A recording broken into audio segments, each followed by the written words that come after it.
Step into the hallowed halls of America's grand museums, gaze upon the treasures of antiquity. Golden masks gleam under soft lights. Ancient sculptures stand frozen in time. These artifacts whisper tales of lost civilizations. They are windows into humanity's past. But have you ever stopped to wonder, how did these treasures end up here? On display, thousands of miles from their places of origin? The answer is a complex tapestry of history, conquest, and controversy. Behind the velvet ropes and informative plaques lies a contentious debate. A debate about cultural heritage, ownership, and the legacy of colonialism.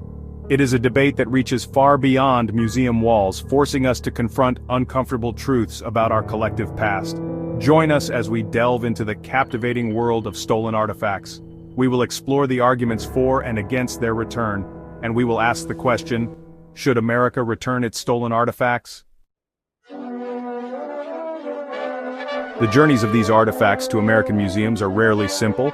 Some were acquired through legitimate means, archaeological expeditions, carefully documented and ethically conducted.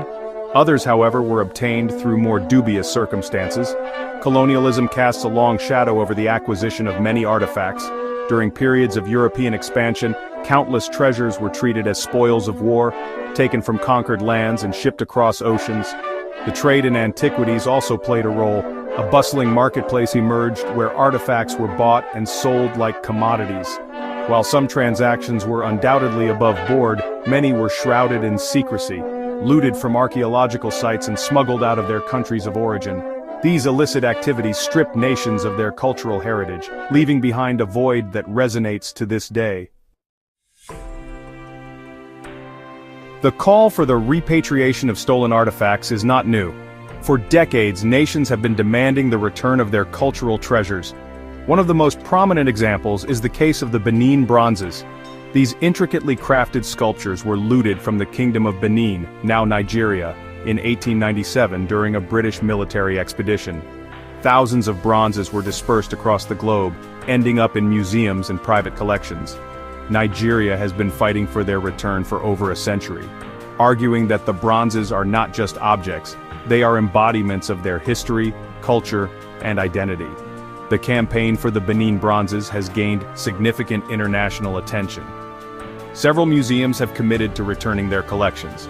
This case has become a rallying cry for repatriation movements worldwide.